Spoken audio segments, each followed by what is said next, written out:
wall-to-wall coverage, and everybody in this room knows that. Every single mainstream media outlet, every newspaper in America, every single day would have that on the top fold as the big headline. But of course, that's not what's happening right now.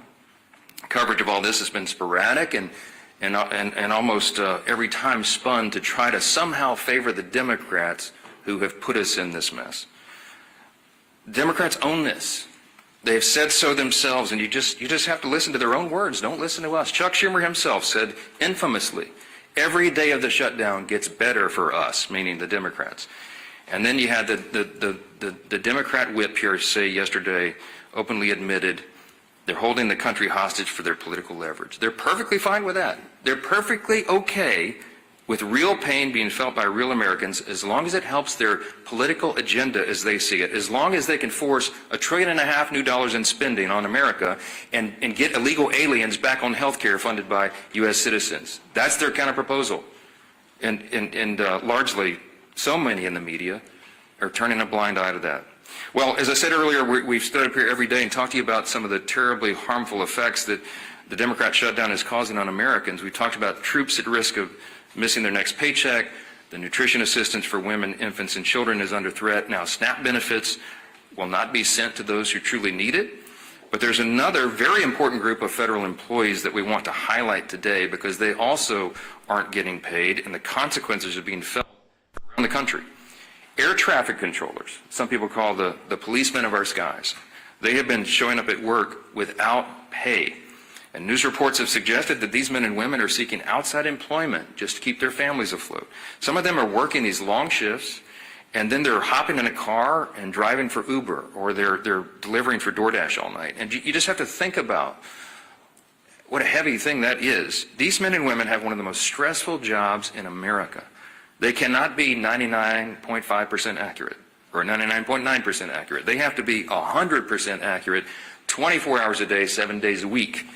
And now they're being forced to work longer hours, take on multiple jobs, and maintain the same level of excellence, again, all while Democrats hold their paychecks hostage. This is what one air traffic controller said in their own words in an article, quote, "The financial anxiety doesn't just hurt morale, it directly affects safety. When someone responsible for thousands of lives a day is worrying about whether they can pay rent or feed their kids, focus suffers.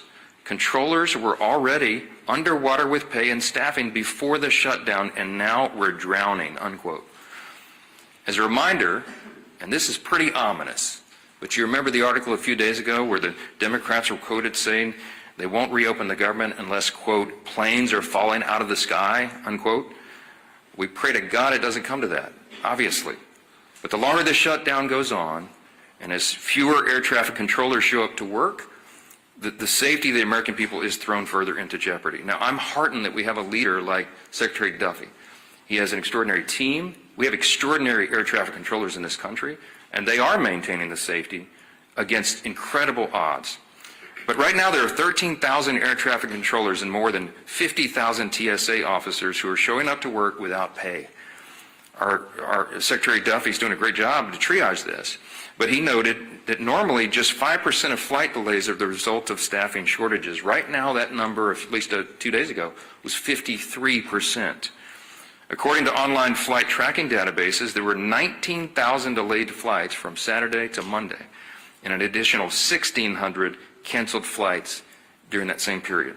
That number is only going to increase as the Democrat shutdown continues, especially as air traffic controllers are set to miss another paycheck on October 28. We are rounding into a holiday season, as we all know, and we're in the middle of the height of the football season. This is peak travel time for the U.S. Hundreds of thousands of Americans are going to travel to football games this weekend, for example. Continues, many Americans could miss watching their favorite teams and reconnecting with friends and family.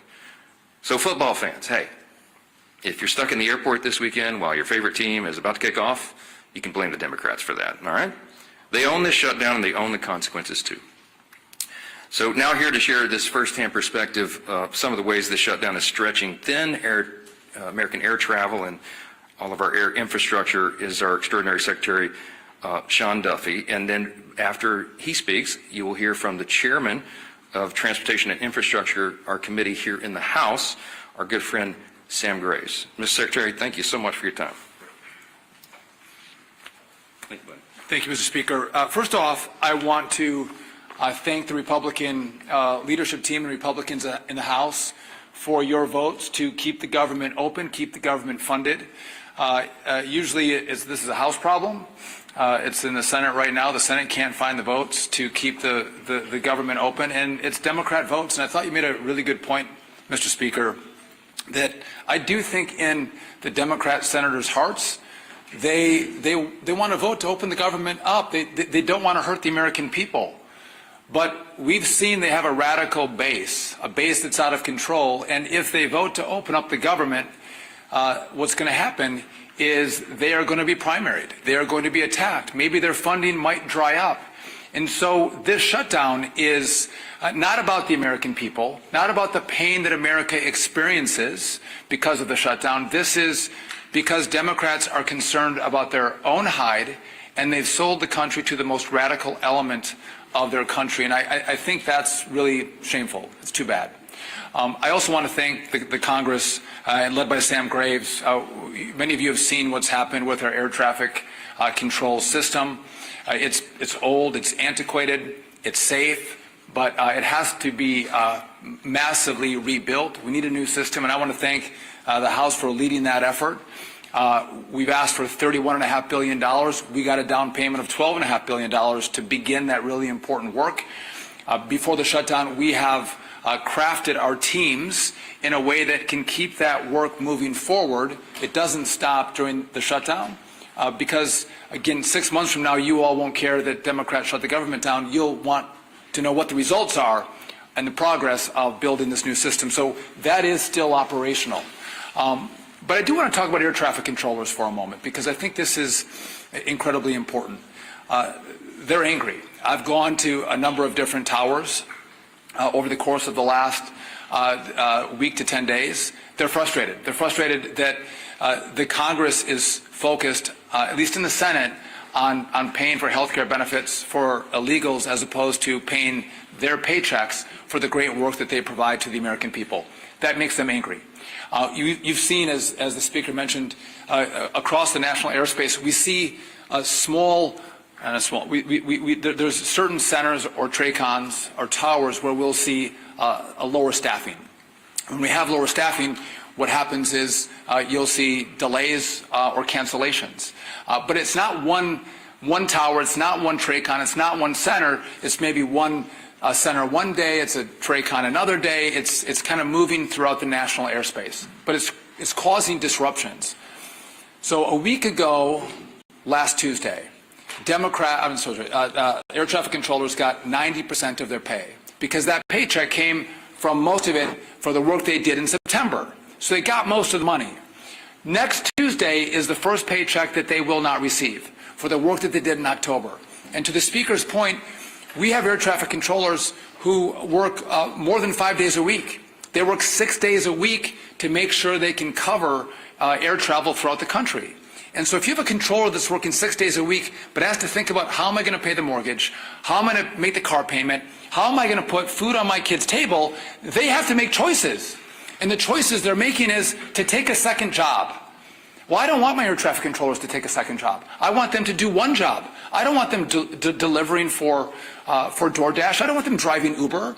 I want them coming to their facilities and controlling the airspace. But they're having to make decisions about how they spend their time to make sure they put food on their table, feed their kids, and support their family members. I want to make one other point really clear. Some have asked about safety, or you maybe ask me if I'll let you give me some questions. Safety is paramount for us. And so if we don't have the staffing levels in a tower, TRACON, or center, you will see us delay traffic. You will see us cancel flights. Because I want you to get to where you're going. I want America to get to their destination and get there safely. And it's not moving as many flights as possible. It's moving as many flights as possible safely. That is our mission. That is our #1 goal. And if we can't do that, you'll see the flights come down. You will see the delays and you'll see the cancellations. One other problem that I want to address that we're seeing now in the shutdown, you've seen that we don't have enough air traffic controllers. We're 2,000 or 3,000 air traffic controllers short. And so what I've done is I've developed a plan to supercharge air traffic controllers into our system. The President said, bring in the best and the brightest, young men and women to work in this space, which is what we've done. We've shortened the timeline from testing to get into to our facility where we train our air traffic controllers in Oklahoma City. Shorten the timeline. Get the best and the brightest. The highest test scores come in first. And that's what we've done. It's going to be a multi-year process to make up the shortfall that we have in the system. But I'm getting word now from Oklahoma City where I have young air traffic controller students who are now telling me, what the hell am I doing? Why am I going to take this job? They're thinking about leaving the academy, smart young men and women, because they don't want to work for a system that won't pay them, that doesn't guarantee them a paycheck. And their paychecks are at risk. We pay those controllers as they go through the academy. We don't pay them a lot of money either. They rely on that. And when that money doesn't come, it creates not just disruptions for when Democrats in the Senate decide to forego the crazy left and actually fight for America. That's problems that ricochet in the months and the years to come. And I think it's important that we tell that story because if we don't, I think that you can give the Democrats a pass. We have to talk about the real consequences of what this shutdown does, talk about who we're fighting for, and why this matters to, again, open up your government. Open it up. It's easy. And then sit down and negotiate. Have a conversation. But to allow the radical element in the Senate to hold America hostage, I think would be shameful. That's not how we operate. We don't negotiate when that is the structure set by Democrats. So I'm all in favor of making sure this funding comes. Let's open it up. Let's have a great conversation. Let's figure out where we go forward. And I think that would be the most common sense approach. But I'll just tell you this. I want to reiterate, we are all about safety. And we will make sure we work every day on that part of our job. But again, I can't guarantee you that your flight's going to be on time. I can't guarantee you that your flight's not going to be canceled. It's going to depend on our air traffic controllers coming in to work every single day. And again, my message to them is, one, thank you for coming and working. We appreciate that. Come to work. Even if you don't get a paycheck, we need you to come to work. But if they do not, we'll know whose fault it is. And I just want to say, as I introduce Sam Graves, Sam has been a champion in the airspace. The industry loves him. No one has done more to drive this reform of how we build a brand new air traffic control system, thinking it through, driving it through the Congress, making the sales pitch than Sam Graves. And I couldn't be more grateful for his friendship and partnership. And so I think Sam is going to go right now. And again, I appreciate the leadership team here as well. Even guys from Minnesota are okay too. So thank you. Thank you, guys. Thanks, Mr. Secretary. As chairman of the Transportation Committee, I do want to point out what has already been pointed out, and that is our skies are safe. They are very safe for folks to travel and for folks to be able to get to where they need to go. And I do want to commend our air traffic controllers straight up because, and this just goes to show you just how steadfast they are. They're showing up for work, they're doing the job, and they're making sure that that our skies stay safe. I've got a number of good friends who are air traffic controllers, and they have expressed extreme frustration because of this situation. They're worried about getting paid. They're worried about, as was pointed out, meeting that mortgage and being able to make the car payment or whatever the payment is that they have to do or take care of their family. Something as simple as that. I do want to commend the Secretary and the President for filling all of the open seats at the Academy in Oklahoma City. They hit their quota of 2,000 new air traffic control students that are learning, and I want to commend them on increasing the pay for students going to the Academy. It's needed, and it's also needed to be able to attract the best and the brightest that are out there. As the Speaker pointed out, this is political gamesmanship on Senator Schumer's part, and it's unfortunate that he's weaponizing the air traffic controllers and he's weaponizing families as we go into the holiday season. when it comes to those delays that will ultimately probably happen and the cancellations that are probably going to happen. And as the Secretary pointed out, we need to remember who it is that is causing this and why they are causing this. This is political games. All we need to do is pass the clean CR so we can move forward and then talk about these things that need to be talked about. So, thank you. Mr. Leader? Thank you, Sam, and appreciate the job that our chairman of the Transportation Committee is doing. Really appreciate the job that our Secretary of Transportation, Secretary Duffy, has been doing, and especially want to thank those air traffic controllers who are showing up to work. Work that even in normal times is an incredibly stressful job. You know, as you can imagine, at any airport in America, but especially the busy ones, you might have dozens of flights coming in and out every single hour. And their job is to manage those flights so that everybody on those planes lands or takes off safely and gets to their destination safely. That's their job, that's their priority, it's their passion. And yet, when you add to that, again, in normal times, an incredibly stressful job, when you add to that the uncertainty of whether or not they're even going to get paid, well, they still have the obligations of paying their house note, their rent, their car note, putting food on the table. Adding that extra level of stress to an already stressful job is really straining the system. And so, as Secretary Duffy talked about, some have taken to get second jobs, jobs that take them away from their current job. It's led to flight delays. It's led to real hardships for American families. As we're approaching Easter, Thanksgiving in just a couple of weeks, you know, imagine you're planning your Thanksgiving vacation to go see your family somewhere else, maybe a kid returning from college to go see their family for the first time in a few months, and you don't know if the flight is going to be scheduled, if the flight's going to be on time, if you're going to be able to make it home. This is unnecessary, and people are starting more and more to ask the question, why is this going on? Why do Democrats continue to vote no? Not on a bill that solves all of our differences, a bill that just keeps the government running, puts the food on the table of those air traffic controllers while we negotiate our differences.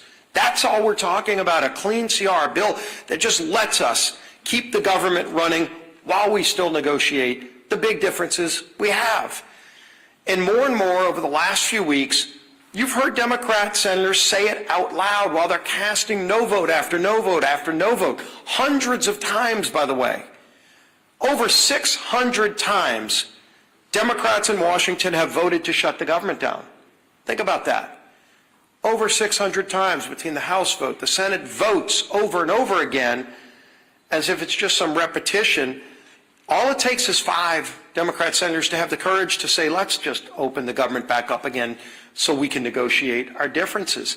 But they're starting to say publicly what we've said out here, what they've been saying privately, is they're scared to death of their far left radical base. That's why the Democrats did it. It has nothing to do with policy differences. That's what we can negotiate when the government's open. And everybody knows that. And so why are they doing it? And here we go. And you heard the speaker talk about it. But you had the House minority whip. Quote, shutdowns are terrible, of course. There will be families that are going to suffer, but it is one of the few leverage times we have. Leverage. Yeah, sure, they're okay with people suffering, but boy, does it give them leverage. For what? To appease their radical base, to show their radical base they're fighting Donald Trump. So they've made the calculation it's okay to cause suffering to families. Schumer, of course, quote, every day gets better for us. Who's us? It sure isn't the American people. It sure isn't those air traffic controllers who are working 6 highly stressful days managing safely our air traffic control system while then they leave that job to go drive for Uber or for DoorDash. That's not a better day for them, but boy, Chuck Schumer's happy. Bernie Sanders, quote, you reopen the government and we lose our leverage. That's what this whole shutdown is about, close quote. That's Bernie. Leverage. You hear it over and over again. The American people, especially federal workers, are considered by Democrats to be leveraged, to be pawns in their game. Senator Coons, quote, "The point of this shutdown is not just suffering for suffering's sake, but to make a point." What point? A point that you can cause suffering on other people so you can get leverage to go back home to Los Angeles or San Francisco or New York City and show the socialists, look at me, I've made Donald Trump, have to go and move some money around to figure out a way to pay federal employees. I'm creating chaos in Washington. That's what they want to do. That's their leverage, so they can get some pat on the back from socialists and Marxists who want chaos in America. It's disgraceful. And everybody knows it, but they don't care. They don't care because as long as they're appeasing the radical base, that's what their leverage is all about. The American people to Democrats are considered pawns for leverage to go and make the far left radical base look like they're fighting Donald Trump. And I'm going to finish with this.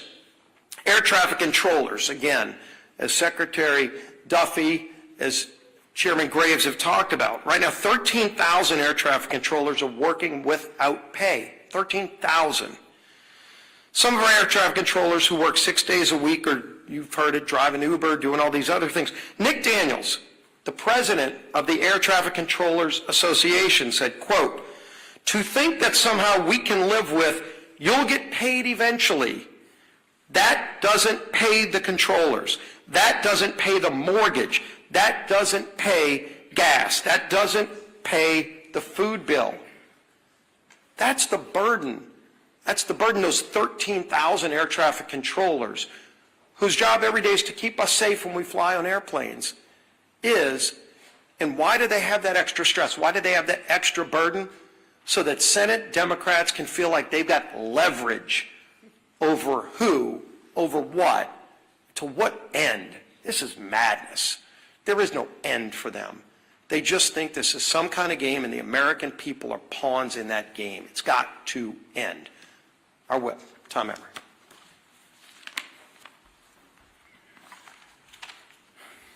Shutdowns are terrible. Of course, there will be families that are going to suffer.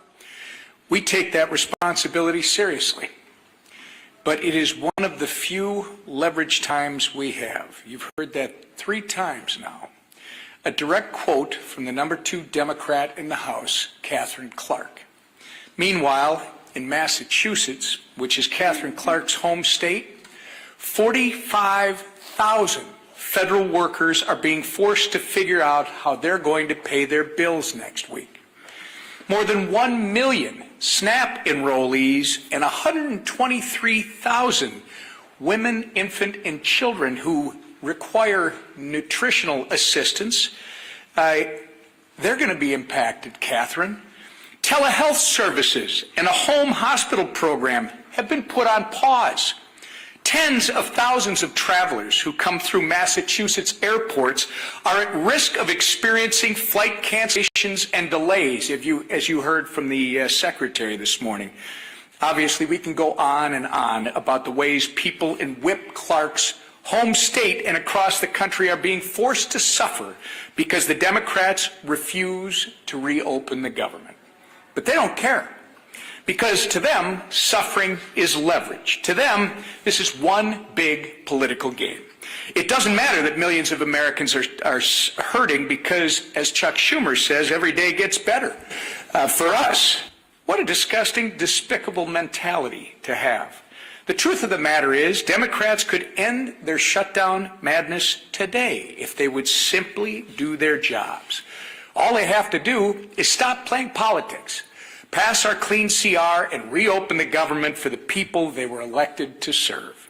We're going to continue giving them opportunities to do the right and reasonable thing. The question is not whether they are able. The question is whether they are willing. I hope they come to their senses soon. But until then, we're going to hold them to account, and we expect everyone in this room to do the same. Lisa McClain. Thank you, and thank you, Sam, for being here today, and thanks, Secretary Duffy, for being here as well to talk about the reality of the air traffic controllers and the American people. The American people deserve the truth. Republicans are out there serving the American people, while Democrats are using suffering of the American people as leverage. And let me say that again because I believe it is warranted. Republicans serve, Democrats use. And you don't have to take my word for it. I know you've heard it, but I need to say it again because I was on a news station this morning, and when they played Catherine Clark's comments, the question to me was, why are Republicans so upset about it? Why are Republicans upset about it? Everybody should be upset about it. I mean, this is what she said, the second highest ranking Democrat in Congress.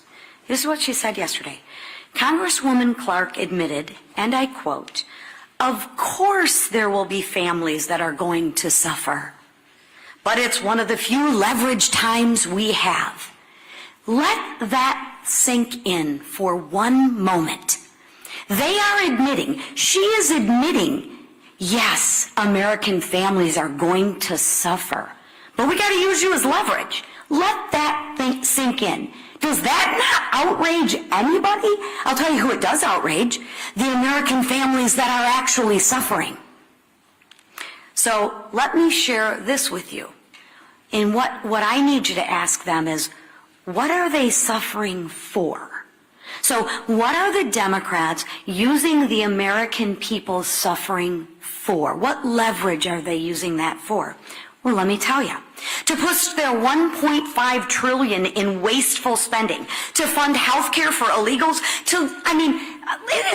the Democrats think it's right for the American people to suffer so that we can deliver Sesame Street to Iraq. Sesame Street in Iraq? Democrats, Catherine, she thinks that's all right to have the American people suffer for that. Someone connect those dots for me. I mean, seriously. I hope to God you are asking her why. Because the questions that I get is, why do you think that's bad? Are you kidding me? I mean, we have lost our minds. They've lost their minds. It's disgusting and it's insulting, right? They want to bankroll LGBTQ propaganda in South America on the backs of Americans suffering. Again, let that one sink in. And you know what? That does make me angry. It does make me angry, and it should make all of you angry too. Democrats are squeezing working families just to bankroll their pet projects. Good job of leveraging suffering on the American family. Meanwhile, Republicans are doing what we always do. We're rolling up our sleeves and we're doing the work. Let me give you some examples.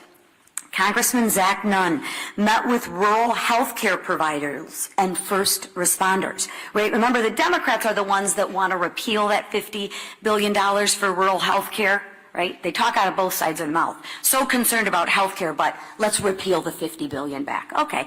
Congressman Bilirakis met with troops working without pay and veterans struggling to access services. Dozens of Republicans are back home cleaning up parks, volunteering at food banks, and helping struggling families. The contrast couldn't be more clear. Democrats see suffering as leverage. Republicans see it as a call to serve. So here's my message to Democrats. Stop holding the American people hostage. Stop being okay with Americans' families suffering. Stop playing games. Open up the government. Get back to work, and get back to work to serving the people who actually elected you to do your job.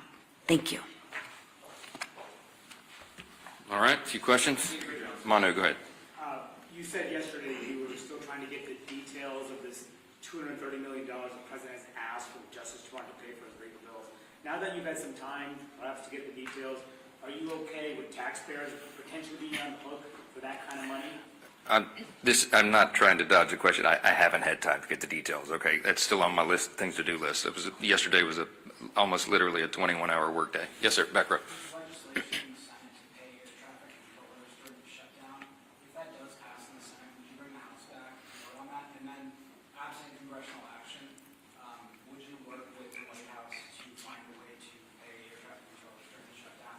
And where would you pull that money from? Well, let me answer the questions in reverse order. We did work with the White House to get air traffic controllers paid. It's called the Clean CR.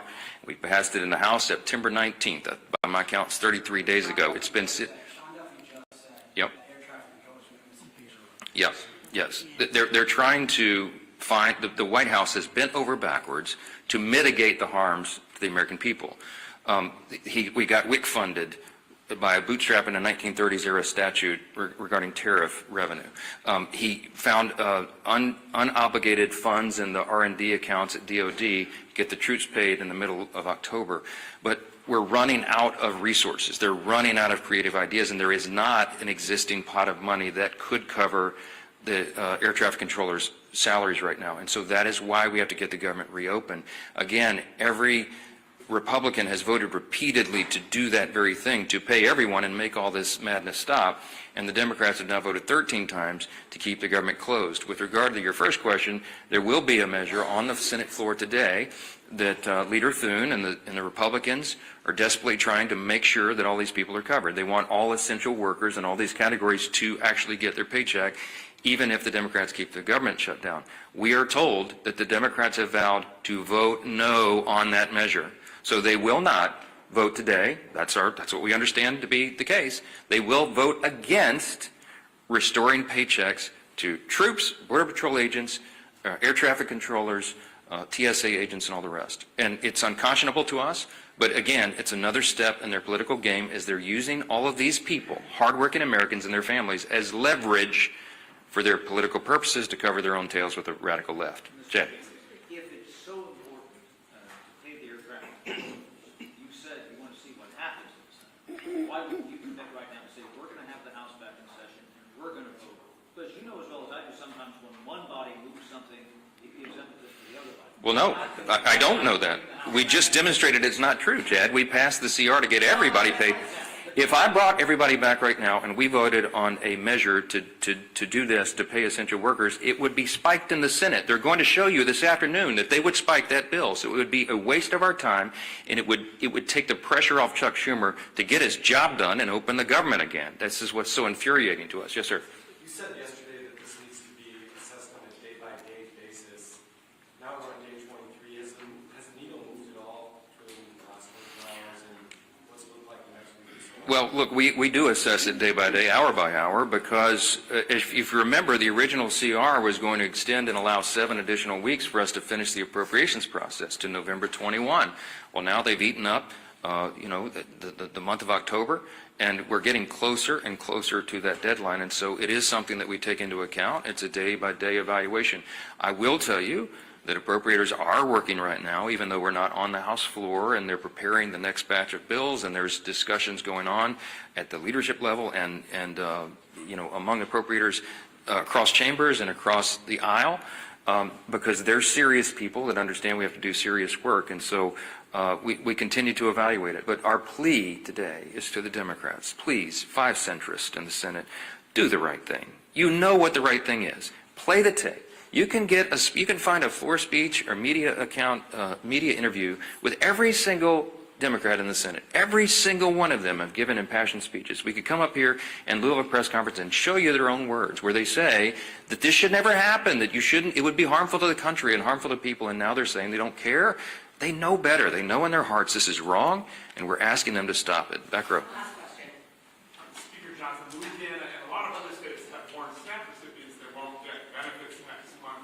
Yep. Reportedly, some Republicans are considering a bill standalone on that. If they did pass it, would you be open to doing so here? If the Senate passes the bill, then the House will address that. I talked to my governor, Governor Jeff Landry in Louisiana, who greatly laments. We have lots of SNAP recipients in our state, as we do in many others. And you're talking about, I think it's 42 or 43 million Americans rely upon that vital service. And it's unconscionable that they would be held at bay and held as leverage on this. That's the pain that Chad Pergram asked Whip Clark yesterday the pain that American families would suffer, and she said, yeah, it's regrettable, but hey, this is our time of leverage. We just let their own words speak for themselves. We're not for that. The Democrats are. I'll leave you with this thought. Republicans have now voted 13 times to open